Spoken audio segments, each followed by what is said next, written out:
Just how good is this Dallas Cowboys team?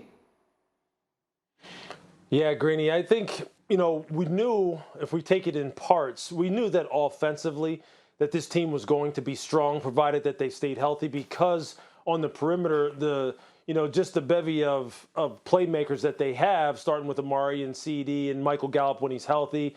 Look, we knew that they have the ability to attack you in so many different ways. And we knew at the running back position that this team is just strong. Look, Tony Pollard and Ezekiel Elliott are a great 1-2 punch. Zeke really reestablished the fact that I'm the lead dog here. I really am. Tony Pollard's a nice changeup, but I'm the lead dog. And you see how from a physical perspective, how they just beat up the Philadelphia Eagles front seven. I mean, they just took it to them all night long. So I think even for myself, as good as I thought they would be, I think I underestimated them a little bit on the offensive side, in particular on the offensive line, which is really where they set the tone for that game Monday night. I mean, I'm telling you, it was something to behold. And Philadelphia never was able to catch their breath. They were never able to regroup and kind of figure out exactly what was happening, because really there was nothing to figure out. They were just manning up and just bulldozing Philadelphia. So I think that plays in Dallas's favor, regardless of who they go up against the rest of the year. Defensively, though, this is where they were really operating at a deficit in terms of the number of players that they were missing on the front line.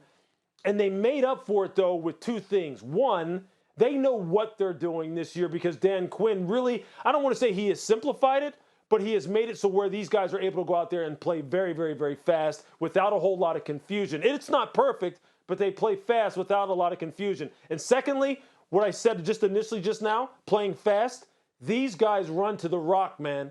They chase the football and the ball carrier like a bunch of wild dogs out there, and he has got them going. When they get to 100%, look out for this defense. This defense really just needs to be middle of the pack or better for this team to really do some damage. I think they'll maybe be even better than that. And if they stay healthy on offense, look, Dak is in that matrix right now, man. He's in that matrix that the great quarterbacks get in. So look out for the Cowboys. Yeah, look, I mean, we began with, are they the best in the NFC East? Suddenly, that doesn't feel like it's necessarily giving them enough credit. Bartholomew, how about them Cowboys?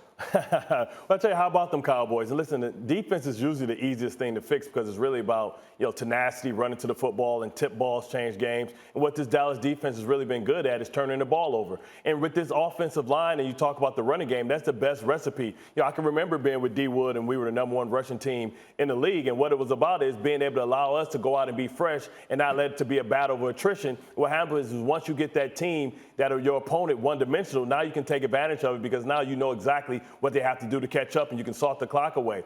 Now, I think, they're probably they're the top of the second tier, right? We would like to talk about the Rams. We'd like to talk about Tampa, maybe Green Bay, and then it's everybody else, right? So they're right there on par with teams like, I believe, like the Arizona Cardinals, and maybe they can improve and get even better. And sometimes confidence is all you need to be able to stop people on the defense side of the football. So the top of the second tier is where you see the Cowboys in the NFC right now. You know what I like about him, D. Wood, and as an offensive lineman, we knew Dak would be able to throw the ball with those weapons, but when they need to, they are running it down people's throats, as Lewis was just saying, back-to-back weeks, so they can beat you however you want to play them. Yeah, they got every flavor that you want, particularly on offense. And coming into the year, I talked about the key for Dallas. Everyone talks about Dak and all the weapons, but the key for Dallas were twofold. One, all of those injured offensive linemen that were out last year coming back healthy and ready to go, which they look like so far.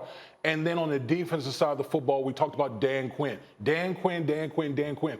I was with Dan Quinn in New York back in the 2008. The one thing that Dan Quinn that was really apparent, Dan Quinn is an excellent teacher. He's got this system simplistic. Those guys are running to the football, and they're creating turnovers. And I think, honestly, in my opinion, I think Dallas is right there with the top teams in the league. That's my opinion. They're only going to get better.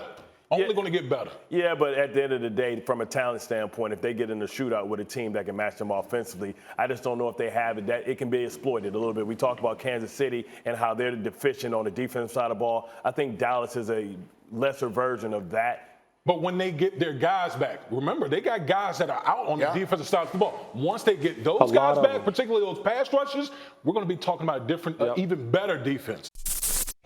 Thank you for watching ESPN on YouTube. For live streaming sports and premium content, subscribe to ESPN+.